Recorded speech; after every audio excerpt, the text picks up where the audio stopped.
कर स्वागत है आपका हमारे YouTube चैनल पे गाइडेंस में। बीपीएससी टीचर की आधुनिक भारत के इतिहास की आपकी 1857 की क्रांति के बाद का अगला चैप्टर आपके SCERT हिस्ट्री की बुक यानी बिहार सरकार की जो कक्षा 8 में बुक चलती है उसी के भाग 2 में हम लोग बात करने वाले हैं। भारत में 1858 ईस्वी के बाद ब्रिटिश सरकार की क्या क्या नीतियाँ हुई, कैसा प्रशासन हुआ, इसके बारे में हम लोग बात करेंगे। जैसा कि आपको पता है कि लास्ट मैंने बताया था कि 1857 से पहले ईस्ट इंडिया कंपनी ही ओवरऑल होती थी, मीन्स वो कंपनी के अंदर हमारा देश था। लेकिन 1857 की क्रांति के बाद हमारे देश का बागडोर हमारे अंग्रेज़ों ने ले लिया। आप देख सकते हैं कि जो इंग्लैंड के राजमुकुट के अधीन, मीन्स इंग्लैंड गवर्निंग बॉडी के अंदर हमारा देश आ गया था। ठीक है, ऐसा हम पहले भी आपको बता चुके हैं कि 1857 की जो क्रांति आई, जो ईस्ट इंडिया कंपनी थी वो कुछ ज़्यादा ही रूडली, आप कह सकते ब्रूटली, यानी बहुत ही कठोर तरीके से भारत में व्यवहार कर रही थी। लेकिन जो इंग्लैंड के गवर्नमेंट थे वो कुछ कुछ अच्छी नीतियाँ भी भारत के लिए बना रही थी, जैसे शिक्षा के लिए धन खर्च करने की नीति, कि शिक्षा भी देना है, जो पश्चिमी सभ्यता की जो शिक्षा है वो भी दें, कि इंटरफेयर हो जाए भारत के लोग ब्रिटिशर। लेकिन ये नहीं चाहते थे। कंपनी का एक जनरल सी बात, कंपनी समझिए, कंपनी मतलब मुनाफा, जो उनको फ़ायदा था उस पर ध्यान देते थे, बाकी की चीज़ों पे ध्यान नहीं देते थे। लेकिन जब इतना बड़ा आंदोलन हुआ तो इंग्लैंड के गवर्नर ने कंपनी से सारी गवर्निंग बॉडी अपने हाथ में ले ली। अब वही यहाँ पे रूल करते थे। उन्होंने भारत के लिए एक सचिव बना लिया जिन्हें भारत सचिव कहा जाता था। मीन्स उन्होंने अपने ही मंत्री को एक डिपार्टमेंट दे दिया कि आज से आप इस डिपार्टमेंट, आप भारत का इस डिपार्टमेंट को रेगुलेट करेंगे। उन्होंने उसको भारतीय सचिव कह दिया। ठीक है, यहाँ पे अब इतनी बातें ही आपकी लिखी हुई है, आगे बढ़ते हैं। भारतीय सचिव की सलाह 15 सदस्यों की एक परिषद बनाएगी। एक टीम था जिसमें 15 सदस्य थे, वो टीम सजेशन वगैरह देते थे। और एक इम्पॉर्टेंट क्वेश्चन आता है कि जो वायसराय था, वायसराय जो है अब वायसराय ना सॉरी, गवर्नर जनरल जो था वो अब गवर्नर जनरल ना कहलाकर अब वायसराय कहलाने लगा। वायसराय का मतलब होता है राजा का प्रतिनिधि, मीन्स वो राजा का रिप्रेजेंटेटिव है। वो यहाँ जो भी यहाँ पे चीज़ें आप चलेगी, अब इंग्लिश कॉन्स्टिट्यूशन के हिसाब से, इंग्लिश लॉर्डर, इंग्लिश पार्लियामेंट के हिसाब से चीज़ें यहाँ पे डिसाइड होगी। आगे बढ़ते हैं। यहाँ पे आपको कुछ चीज़ें नहीं दिख रही, लेकिन लिखा हुआ है ब्रिटिश सरकार की सामाजिक और धार्मिक नीतियाँ। अब समाज के लिए और धर्म के लिए क्या क्या नीतियाँ थी, तो इसके बारे में बात करें तो 1 नवंबर 1858 को महारानी विक्टोरिया, ठीक है, ने अपनी घोषणा में भारतीय राजाओं को यह विश्वास दिलाया कि भविष्य में किसी रियासत को ब्रिटिश में शामिल नहीं करेंगे। मतलब आप चढ़ाई वढ़ाई नहीं करेंगे, आप किसी को शामिल नहीं करेंगे। भारतीय राजाओं के गोद लेने के अधिकार, आपको पता है कि गोद लेने का जो रानी लक्ष्मीबाई का भी प्रॉब्लम था कि वो गोद नहीं लेने के लिए दिया जा रहा था पहले। जैसे ज़मींदार हैं, बहुत प्रॉपर्टी बना ली है, घर में बच्चा नहीं हुआ है तो वो तो गोद लेंगे ही ना। ये सब चीज़ वो मतलब क्या था, कॉर्नवालिस ये सब चीज़ को मना कर दिया था और कहता था कि अगर कुछ करोगे तो सारा जिसका जो प्रॉपर्टी था वो खुद कब्जा कर लेता था। तो इसको उन्होंने एग्री किया कि चलो ठीक है, आप गोद ले सकते हैं। सामंतों, जमींदारों को ब्रिटिश सरकार का समर्थक बनाने का प्रयास किया कि आइए लोग, हम लोग उसे मिल जाएं। और प्रजा को यह आश्वासन दिया कि ब्रिटेन की सरकार भारतीय के धर्म और राजनीतिक हस्तक्षेप नहीं करेंगी, मतलब छेड़छाड़ नहीं करेंगे आपके धर्म के साथ। भारतीयों की सामाजिक व्यवस्थाएं, परंपराएं, रीति रिवाजों का सम्मान किया जाएगा। सन 1858 ईस्वी से सरकार और सामाजिक धार्मिक सुधारों के क्षेत्रों में रुचि लेना बंद कर दी। मतलब ये सब धर्म वगैरह के साथ आपका छेड़छाड़ नहीं करेंगे, समाज के साथ छेड़छाड़ नहीं करेंगे। अनेक अंग्रेज अधिकारी ये समझने लगे कि पुरातन सामाजिक व्यवस्था, पुरातन मतलब पुराने तरीके से जो हम लोग जीते आ रहे हैं, अगर आप इसको कायम रहने दीजिएगा तो आपको हम ज़्यादा रिस्पेक्ट देंगे। भारत में अंग्रेजी प्रभाव मजबूत रखा जा सकता है। भारत में जो अंग्रेजी प्रभाव है उसको हम लोग मजबूत आप रख सकते हैं अगर आप पुरातन को सपोर्ट करेंगे, पुरातन के तरीके को सपोर्ट करेंगे। फलतः विद्रोह के बाद समाज सुधार के क्षेत्र में जो कानून बने वे भारतीय सुधारकों के प्रयास से बने। मतलब भारतीय जो सुधारक थे उन्होंने भी कुछ सजेशन दिया और उनसे जो उनके सजेशन को माना भी गया। बहुत सारी चीज़ें ऐसी भी थी जो बदलाव में आई, अभी तक तो कुछ ऐसा वो लोग मानते नहीं थे लेकिन अब मानने लगे। तो अगले पेज पे आगे बढ़ते हैं हम लोग। तो यहाँ पे हम लोग इस बात को तो समझ गए कि अब राजनीतिक नीतियाँ क्या थी। सन 1858 ईस्वी की घोषणा में विश्वास दिलाया गया कि योग्यता के आधार पर प्रशासनिक सेवाओं में स्थान भी दिया जाएगा। अब अगर आप योग्य हैं तो आपको प्रशासनिक सेवा यानी सिविल सर्विस, उस समय आईसीएस कहा जाता था, जो अभी सबसे टफेस्ट एग्जाम आईएएस होता है, उस समय आईसीएस कहा जाता था, उनमें भी आपको स्थान मिलेगा, भारतीयों को स्थान मिलेगा। जिसके अनुसार प्रतिवर्ष इंग्लैंड में प्रतियोगिता परीक्षा आयोजित की जाएगी। इस परीक्षा में जो नियम बनाए गए उन्हें यह अंग्रेजों के लिए सुरक्षित हो गई। मीन्स देखो, बना तो दिए कि आपको भी हम एंट्री जाने देंगे, लेकिन ऐसा अंदर नियम बनाएंगे कि आप जाइएगा भी तब भी हम आपका चयन नहीं करेंगे। ये तो हुआ कि बुला के बेइज्जती करना। मीन्स कि गुने चुने व्यक्ति इंग्लैंड जाकर परीक्षा में बैठते थे। पहले तो परीक्षा ही इंग्लैंड में होती थी, ऊपर से कुछ ही व्यक्ति जाके इंग्लैंड में बैठते भी थे, और उनमें भी नियम इतने कड़े कि उनमें भारतीय का सिलेक्शन ही नहीं होता था। सैनिक और असैनिक प्रशासन के मुख्य पद पे अंग्रेज ही नियुक्त रहते थे। ये बातें यहाँ तक हो गई। भारत के प्रशासन में नियंत्रण में वृद्धि। आर्थिक नीतियाँ की बात करें तो 1898 में भारत के प्रशासन का भारतीय सचिव का नियंत्रण बनता गया। 69 में स्वेज नहर, स्वेज कैनाल जिसको कहते हैं, इंग्लैंड और इंडिया के बीच वो सी से रास्ता है, तो आप कह सकते हैं कि उससे खुल गया, जिससे दूरी घट गई। और इंग्लैंड का जो अगर पॉलिटिकल, अभी भी उनका तो प्लान यही था, बिजनेस, रॉ मटेरियल्स ले जाओ, चीज़ें बना के लाओ और मार्केट में बेचो। इस हिसाब से गुड मार्केट था, अच्छा मार्केट था, चीज़ें बिकती अच्छी जगह लोग लेते थे और ज़्यादा मुनाफा भी था। तो उन्होंने क्या किया कि रेलवे लाइन को बंदरगाह से जोड़ा। आप देखेंगे तो रेलवे लाइन को उन्होंने क्या जोड़ा, बंदरगाह से जोड़ा, कि आप सी पे बंदरगाह, और वहाँ से आपका क्या है कि आपका कच्चा माल जाएगा और बन के आएगा तो गांव तक उनका चीज़ पहुंच जाएगा। दूसरा उद्देश्य इंग्लैंड के बने सामानों को गांवों तक पहुंचाना था। इसका अर्थ यह हुआ कि भारत में को अंग्रेजी सामानों की बिक्री के लिए बड़े बाजार के रूप में बदल दिया गया। इस तरह भारत में प्रशासन और अर्थव्यवस्था में इंग्लैंड का नियंत्रण बढ़ता ही गया। प्रशासन की बात करें तो सन 1858 के अधिनियम के अनुसार भारतीय प्रशासन में कोई परिवर्तन नहीं किया गया। 1861 में भारत परिषद नियम के द्वारा किया गया। कंपनी के शासनकाल में भारत का प्रबंधन गवर्नर जनरल अपने परिषद के सहयोग से करता था। इस परिषद में गवर्नर जनरल, 4 सामान्य सदस्य और मुख्य सेनापति होता था। इसे कार्य करने वाला परिषद, कार्यकारिणी परिषद। इस नियम के अनुसार वायसराय की कार्यकारिणी परिषद में 5वें सदस्य की वृद्धि हुई, जो कानून बनाता था। देखिए, वहाँ का कानून तो यहाँ चलाइएगा नहीं, तो कुछ यहाँ के भी हिसाब से कानून बनाना पड़ेगा। तो इसके लिए एक 5वां सदस्य भी बनाया गया, जिसमें पहले गवर्नर जनरल के समय 4 सदस्य होते थे, ठीक है। तो अब यहाँ एक 5वां सदस्य बनाया गया, जो कानून व्यवस्था, कानून विशेषज्ञ। इस नियम के द्वारा वायसराय का यह अधिकार दिया गया कि वो कार्यकारिणी के सदस्य को महत्वपूर्ण विभाग सौंपे। 1800 और सबको एक एक विभाग। 1861 के नियम के अनुसार एक विधान परिषद गठित, जिसे अभी भी लेजिस्लेटिव असेंबली, एमएलए आप जानते हैं, मेंबर ऑफ लेजिस्लेटिव असेंबली, उस समय भी इसे लेजिस्लेटिव असेंबली कहा जाता था। इसे कार्यकारिणी के अलावा 6 और सदस्य होते थे। ये सदस्य गैर सरकारी होते थे और वायसराय द्वारा नियुक्त किया जाता था। वायसराय इसका खुद से नियुक्त किया जाता था।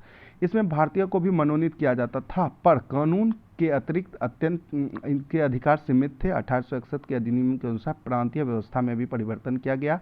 बंगाल, मद्रास, मुंबई प्रांतों के लिए विधान परिषद बनाए गए और इसके अधिकार केंद्रीय विधान परिषद के अधिकार से भी कम थे। केंद्रीय विधान परिषद को इंपीरियल लेजिस्लेटिव असेंबली कहा जाता था। क्वेश्चन भी आ सकता है कि केंद्रीय विधान परिषद को उस समय क्या कहा जाता था, तो आप देख सकते हैं इंपीरियल लेजिस्लेटिव असेंबली कहा जाता था।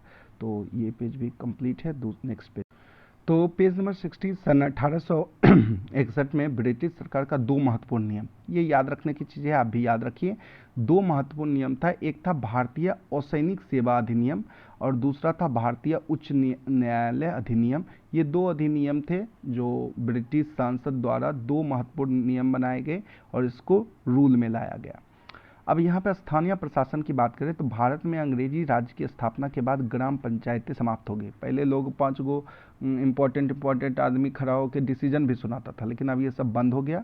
सड़क सफाई, इस पर किसी का ध्यान नहीं था। लेकिन ये कहे लॉर्ड रिपन, कुछ अंग्रेजी अफसर भी अच्छे थे। रिपन को भी यहाँ आप कह सकते हैं इतिहास में अच्छा अफसर माना जाता था।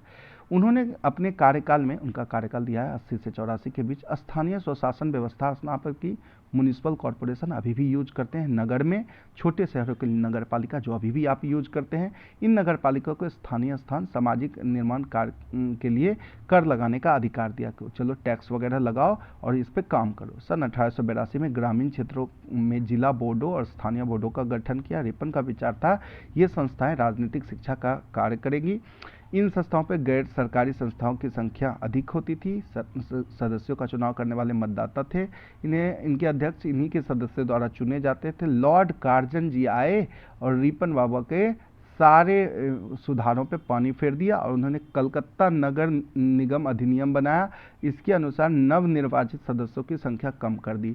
मीन्स जो वो सेलेक्ट करते थे कि आप ही लोग में से बीच का कोई प्रॉब्लम लेके आइए, आप लोग टैक्स लेके अपना प्रॉब्लम सॉल्व कर लीजिए, ये सारा चीज़ के लिए लॉर्ड रिपन ने एक प्लानिंग तैयार की थी। जो आए आपका यहाँ पे आपका लॉर्ड कार्जन जी और सारे नियम कानून को ख़त्म कर दिए। अब वित्तीय नीति की बात करें तो वित्तीय नीतियों के अंतर्गत आय और व्यय संबंधित नीतियां निर्धारित की जाती थी। 1807 में प्रथम बार बजट की व्यवस्था की गई थी। क्वेश्चन आ सकता है कि प्रथम बार बजट जो है आपका कब व्यवस्था किया गया था, तो 1860 में बजट में विभिन्न स्रोतों से प्राप्त होने वाले वार्षिक आय, आप कह सकते हैं बजट में विभिन्न स्रोतों से प्राप्त होने वाले वार्षिक आय जो होते थे, आप कह सकते हैं, एक मिनट, ये क्या हो गया, इसका पोजीशन बदलना पड़ेगा। ठीक है, विभिन्न स्रोतों से होने वाले आय खर्च का अनुमान किया जाता था। 1867 में लॉर्ड मेयो ने केंद्रीय और प्रांतीय सरकार के बीच आय के साधनों का वितरण किया। प्रत्येक राज्य को अपनी वित्तीय साधन को समुचित व्यवस्था से, मीन्स आप एक राज्य हैं तो आप अपना पहले व्यवस्था कीजिए कि आपको टैक्स कहाँ कहाँ से मिलेगा और आपके पास फिर कुछ खर्च भी है तो हम उस हिसाब से आपकी प्लानिंग करेंगे। मतलब हर एक राज्य अपने पैसे का व्यवस्था टैक्स लेके खुद कीजिए और उसके बाद कुछ ना कुछ तो अंग्रेज तो ले ही जाते होंगे ना, उनका तो अपना होता ही है, लेकिन आप कितना टैक्स ले रहे हैं उस हिसाब से हम ये प्लान करेंगे कि आपकी जो भी डिमांड है हम कितना पूरी करें। उसके बाद इन परिवर्तनों के द्वारा डाकघर, रेलवे, अफीम, नमक की बिक्री, देखिए कुछ चीज़ें हैं। रेलवे ट्रैवल तो सबको करना है, डाकघर चिट्ठी सबको डालना है, अफीम नशा का चीज़ है, जानते हैं आप, अभी भी देखिए शराब पे टैक्स बढ़ा दीजिए कोई दिक्कत नहीं, तब भी बिकेगा क्योंकि नशा का चीज़ है, नशा वाला आदमी लेगा ही। नमक की बिक्री, ये एकदम एसेंशियल, खाना में सब बना लीजिए, नमक नहीं है तो। इन सब का उन्होंने एकाधिकार करके रखा था। आप इसके बारे में देखेंगे कि इन सब पे उन्होंने एकाधिकार का आप देखिए कहीं ना कहीं होगा कि केवल सरकार ही अफीम की खेती, नमक का उत्पादन कर सकती थी और इन्हें बेच सकती थी। इनकी कीमत भी सरकार अपनी इच्छा से अनुसार। इसके अलावा आपको कोई मुकदमा हो रहा है तो आपको वहाँ स्टंप, जो अभी भी होता है स्टंप वगैरह चिपकाया जाता था, उस पर भी सरकार जो थी उससे पैसे आपसे लेती थी। विदेशी वस्तुओं पर चुंगी लगाई गई, ठीक है। और विद्रोह के बाद भारत में कपड़ा बनाने वाले अनेक कारखाने स्थापित हुए। बहुत सारा विद्रोह तक नहीं, आप यहाँ से ले जाते हैं, बहुत महंगा हो जाता है तो आप यहाँ बनाइए, तो कारखाना तो बना, लेकिन इंग्लैंड की सूती वस्त्रों का आयात शुल्क बहुत कम था। जबकि भारत में आप बनाइएगा, बेचिएगा तो बहुत टैक्स देना पड़ेगा, तो कपड़ा जो है उसका दाम ज़्यादा हो जाता था। जबकि इंग्लैंड से कोई कपड़ा है उसका दाम भी कम और टिकाऊ भी ज़्यादा, तो लोग उसको लेना पसंद करते थे, तो क्योंकि उस पर टैक्स भी कम था। लेकिन फिर भी इसकी बिक्री पर बुरा असर पड़ा। ब्रिटिश उद्योगपतियों के दबाव के कारण आयात शुल्क समाप्त कर दिया। ऊपर से वहाँ इंडस्ट्रियलिस्ट ब्रिटेन में बैठे हुए वो सब, अगर आयात शुल्क लगा भी तो उसको समाप्त कर दिया गया। अब पुनः आयात शुल्क सन 1894 में सरकार को पुनः आयात शुल्क लगाना पड़ा। अतः भारतीय उद्योगों पर भी उत्पादन शुल्क लगाया गया। सन 1807 में सरकार ने आयकर भी लगाया और समय पर नए कर लगाए गए। मीन्स नए तरह के टैक्स इंड्यूस होते रहे हर बार। अब आते हैं सेना का पुनर्गठन, जो अगला 61 पेज है आपका, सेना का पुनर्गठन। सेना तो जानते हैं 1857 की क्रांति में पूरी तरह तितर बितर हो गई। बहुत ही ज़्यादा एफर्टफुल था अंग्रेज़ों को रोकना, लेकिन आखिरकार वो रोक ही लिए थे। तो 1857 के विद्रोह में कंपनी के भारतीय सेना की महत्वपूर्ण भूमिका थी। कंपनी की सेना, भारतीय सेना में भारतीय सैनिक, कंपनी द्वारा भारतीय के यूरोपीय सैनिक की टुकड़ियाँ और ब्रिटिश सैनिकों की रेजिमेंट होते थे। इसके अलावा बंगाल, मद्रास, आनंद ब्रांड के अलग अलग सेनाएं थी। सेना में सिपाहियों और नीचे के पदों पर भारतीय सेना का अनुपात अधिक था।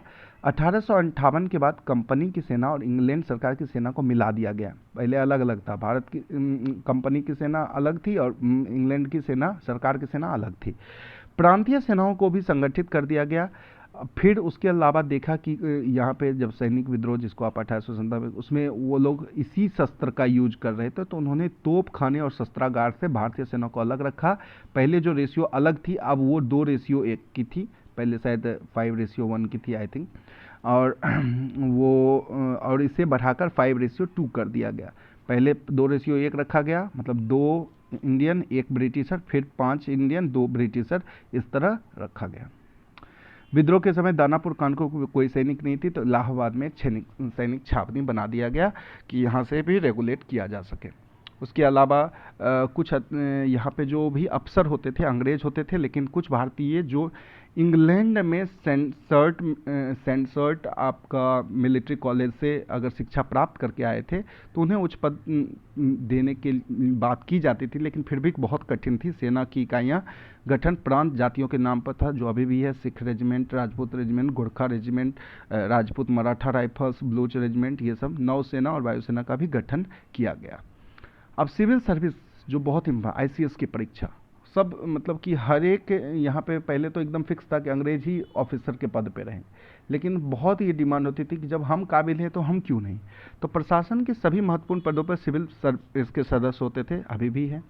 पिछले अध्याय में हम लोग पढ़ चुके थे कि 1853 में इन पदों की नियुक्ति के लिए प्रतियोगिता परीक्षा यानी एग्जाम होने लगा। यह परीक्षा इंग्लैंड में होती थी। पहले उम्र 23 थी, 66 में इसको घटाकर 22 किया गया, 76 में और थोड़ा घटाकर 21 किया गया, 66 में 21 किया गया और 21 से फिर 19 किया गया 76 में। 58 में विक्टोरिया ने घोषणा किया कि सिविल परीक्षा के लिए भारतीयों को बराबर अवसर दिया गया, लेकिन ऐसा रियल में होता नहीं था। अब भारतीयों के लिए सिविल परीक्षा कठिन इसलिए था क्योंकि इसमें पहले जाइए इंग्लैंड एग्जाम देने, ऊपर से ऐसा इंटरव्यू में आपको छांटने का ही जब प्लान ले रहे हो तो कुछ ना कुछ वजह से छांट देगा। जो भारतीय किसी भी प्रतियोगिता में उतरने उसे कोई ना कोई दोष निकालकर वंचित कर दिया जाता था। राष्ट्रीय आंदोलन के आरंभिक नेता शुरू में सुरेंद्रनाथ बनर्जी भी, इनके साथ भी यही नीति अपनाई गई। लॉर्ड रिपन जी जो थे, जैसे 1-2 उदार वायसराय आए और वो वायसराय, सभी वायसराय यह चाहते थे कि भारत के ऊंचे पदों पर नियुक्त न किया जाए। मतलब लॉर्ड रिपन के अलावा आपके 1-2 ऐसे ही लॉर्ड रिपन जैसे 1-2 वायसराय के अलावा कोई नहीं चाहता था कि ऊंचे पद पे भारतीय हो। 83 में आपका लॉर्ड रिपन के समय इल्बर्ट विधेयक पेश हुआ, जिसके अनुसार भारतीय और यूरोपीय जजों का भेद खत्म हो गया और भारतीय और यूरोपीय जजों का भेद खत्म हो गया, यानी उन दोनों पदों पे दोनों अब इस पद पे जा सकते थे। मतलब रिपन जी आते थे तो कुछ पॉजिटिव अच्छा कार्य ये कर रहे थे। तो इस नए एक्ट के अनुसार जो अब जज थे वो अंग्रेज के खिलाफ भी अपना मतलब सुना सकते थे। पहले अंग्रेज का यहाँ पे नहीं चलता था मुकदमा वगैरह, कहता था चलिए ब्रिटेन वहाँ पे डिसीजन होगा। तो लेकिन यहाँ पे फिर इसका बहुत लोग वो आप कह सकते हैं अपोज करने लगे कि नहीं नहीं ये तब ये विधेयक वापस ले लिया गया। जब यहाँ से जब बातें हो गई तो सन 1880-79 के करीब में लॉर्ड लीटन ने एक प्रशासकीय सेवा में प्रतिवर्ष कुछ भारतीय नियुक्त किए जा सकते थे। प्रतियोगिता परीक्षा की व्यवस्था नहीं की गई। एक प्रशासकीय सेवा मतलब उन्होंने कहा कि नहीं हम ऐसे ही सेलेक्ट कर लेंगे, किसी जमींदार के बेटा को कोई मेरा बहुत तलवा चाटेगा उसके घर से एक ऐसे आदमी को हम एक मतलब आप डाल देंगे। इसे वैधानिक जनपद सेवा या वैधानिक सिविल सर्विसेज कहा जाता था। पर 8 वर्षों के बाद ये व्यवस्था भी समाप्त हो गई। 86 में 3 प्रकार की सेवाएं लागू हुई। फलतः सरकारी सेवा 3 तरह की नियुक्ति हुई। एक तो पुरानी सिविल सर्विस थी जिसे इंडियन सिविल सर्विस का नाम दिया जाता है। इस सेवा में अधिकतर अंग्रेज होते थे। भारत के प्रशासन प्रबंध में इनकी महत्वपूर्ण भूमिका था। इसका वेतन वगैरह भी अच्छा था। प्रांतों के लिए, प्रांत मतलब छोटे छोटे, उसके लिए जैसे अभी भी एक होता है सेंट्रल गवर्नमेंट IAS जो BPSC वगैरह भी हो रही है, प्रांत के लिए एक छोटे छोटे राज्य के लिए पृथक सिविल सर्विस सेवा की व्यवस्था की गई। प्रत्येक प्रांत को उनके नाम के अनुसार सिविल सर्विस का गठन किया गया। इनकी सेवाएं इनके प्रांतों से संबंधित थी। जैसे बंगाल सिविल सर्विस, अभी जैसे बिहार का है बिहार पब्लिक सर्विस कमीशन कहते हैं ना, ऐसे Bengal service, Madras civil service. पेशावरों कामों के लिए पृथक सर्विस हो गई, जैसे शिक्षा सेवा, उसमें भी BPSC का जाता है। DO वगैरह बनता है वो BPSC से बनता है। मतलब एक खास काम करने के लिए खास ऑफिसर का नियुक्ति किया गया। लेकिन ICS में अभी भी इनको दूर रखा गया। आगे बढ़ते हैं। ब्रिटिश प्रशासन का स्वरूप। सन 1857 के बाद अंग्रेजों को भारतीय के प्रति सहानुभूति पूरा समाप्त हो गया। मीन्स पहले थोड़ा सा अटैचमेंट भी था, फिर इतना बड़ा आंदोलन हो गया, सबका एकदम रूडली बिहेव होने लगा। अब वो तो एकदम बदलाव की भावना रखने लगे। सेना और असैनिक सेवाओं का गठन किया गया। भारत में इनका प्रवेश, जिनमें भारतीयों का प्रवेश पाना बहुत मुश्किल था। अंग्रेज भारतीयों को प्रशासन के लिए अयोग्य मानते थे। फूट डालो शासन करो की नीति अपनाई। उन्होंने जाति के हिसाब से, धर्म के हिसाब से बहुत मतभेद बढ़ाने लगा और भारत में अंग्रेजों की सर्वोच्चता को स्वीकार करना पड़ा। देसी राज्यों को अंग्रेज की पूर्ण अधीनता, भारत में अंग्रेजों की स्वीकार करना पड़ा। अंग्रेज शिक्षित भारतीयों के विरुद्ध थे। उन्हें जमींदार भूमिपति को उदारता थी, पैसे वाले के करीब और अशिक्षित वालों से दूर। पक्षपात की नीति अपनाए, अनेक नए जमींदार बनाए गए, अवध के तालुका जमीन लौटा दी गई, जमींदारों के बेटों को नौकरी दी, किंतु शिक्षित भारतीयों को नौकरी से अलग रखा। देसी राज्यों की जनता स्थिति ब्रिटिश शासन के जनता से खराब थी। इस तरह भारतीय जनता दो भाग में बट गई। विद्रोह के बाद 1870 तक अंग्रेज मुसलमानों के प्रति कड़ा रुख अपनाए। देखिए इसमें भी प्लान, पहले मुसलमानों के प्रति बहुत रूड रहा, किसी उससे लगाम, विद्रोह मुसलमान के लिए हुआ और हिंदू के प्रति उदारता नीति अपनाई, उन्हें सरकारी नौकरी दी, लेकिन मुसलमानों को नौकरी देने में भेदभाव किया। 1870 में मुसलमान विरोधी नीति हिंदू विरोधी नीति में बदल गई। अभी तक वो मुसलमान के विरुद्ध में थे, अब हिंदू के विरुद्ध में हो गए। क्यों? क्योंकि शिक्षित भारत में राजनीतिक जागरूकता आई और शिक्षित भारत में हिंदू की संख्या अधिक होने लगी। तो अंग्रेज सोचे कि हिंदू की संख्या अधिक है तो ये अब ज़्यादा नौकरी मांगेगा, तो मुसलमान को समर्थन देने लगे और उनके प्रति सहानुभूति दिखाई। भारतीय राष्ट्रीय कांग्रेस की स्थापना के बाद अंग्रेज ने उच्च वर्गीय मुसलमानों की सुविधा देना प्रारंभ किया। इनका उद्देश्य हिंदू मुसलमान में फूट डालना था, सांप्रदायिक भावना को बढ़ाना था। यानी देखिए यहाँ बदला चल रहा है इनका। अगले पेज में पढ़ते हैं लास्ट। उन्हें धर्म आधारित दलों का प्रोत्साहन दिया। मुसलमानों के लिए सन 1909 में पृथक निर्वाचन की व्यवस्था की, अलग से निर्वाचन। उनका उद्देश्य राष्ट्रीय आंदोलन को कमजोर करना था। जो आंदोलन निकल रहे थे, थोड़ा थोड़ा अब शुरू हो गया था आंदोलन, अब 1909 आ गया है, समझिए 47 में तो आज़ाद ही होना है। देसी रियासतों और ब्रिटिश सरकार, विद्रोह के समय अधिकांश देसी रियासतें अंग्रेज के प्रति वफादार। मैंने बताया था लास्ट वीडियो में भी कि बहुत सारे ऐसे जमींदार और रियासत थे जो अंग्रेज को सपोर्ट कर रहे थे, जिसमें सिंधिया वगैरह और भी कुछ थे, आपका पंजाब में भी थे। तो महारानी विक्टोरिया की घोषणा के बाद उन्हें गोद लेने का अधिकार दिया। जो उनको सपोर्ट किया वो हमारे दुलरबा हैं, सबसे ज़्यादा प्रिय, गोद लेने के लिए। भविष्य में राज्यों को ब्रिटिश में नहीं सम्मिलित करने की नीति त्याग दी। आपको हम सम्मिलित नहीं करेंगे, इनके स्थान पर देसी राज्यों को भारत में ब्रिटिश शासन का आधार स्तंभ बनाएगा कि आप लोग अच्छे हैं, आप लोग सपोर्ट किए थे तो आप मेरे स्तंभ हैं, मेरा यहाँ पे बेस है। कई जागीरदारों को राजा का दर्जा दे दिया। भारत में देसी राज्यों की संख्या 562 थी। कुछ राज्य बहुत छोटे थे, कुछ बहुत बड़े भी थे। रेलवे, टेलीग्राफ, डाक व्यवस्था पर ब्रिटिश सरकार का नियंत्रण था। कुछ भी ऐसा जाना है, आप पोस्ट भी करेंगे तो एक एक चीज़ देख के देखेंगे, अगर कुछ आप बड़े लीडर वगैरह हैं। यदि इन राज्यों के लोग किसी दूसरे देश में जाते थे, निवास करते थे, तो उन्हें ब्रिटिश राज की प्रजा माना जाता। मतलब ये जो थे, जो उनको सपोर्ट कर रहे थे, जो इनको गोद ले लिए, अगर वो कहीं और देश में जाते थे तो वो ब्रिटिश राज्य के प्रजा माने जाएंगे। हमारे लोग हैं, ये हमको सपोर्ट किए। इन राज्यों का प्रशासन प्रबंध अलग अलग था। भारतीय राजा अपनी प्रजा की स्थिति के प्रति लापरवाह, और ये राजा अपनी प्रजा से कोई मतलब नहीं, इनको भी अंग्रेज का चाटुकारिता करना था। इन राज्यों को प्रजा की स्थिति ब्रिटिश भारत के लोगों की तुलना में दयनीय थी। ब्रिटिश सरकार का उद्देश्य इन राज्यों में राष्ट्रीय आंदोलन को रोकना था। अब किसी का तो सपोर्ट लेंगे ही तब ना राष्ट्रीय आंदोलन। तो मिला जुला के बाद अभी तक 2 वीडियो हम बनाए हैं। 1857 की क्रांति और उसके बाद उसका क्रांति में एक जनरल सी बात है, ब्रिटिश ही जीते।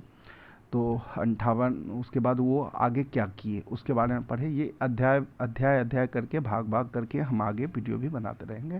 Thank you so much. Subscribe कर लीजिए। Thank you.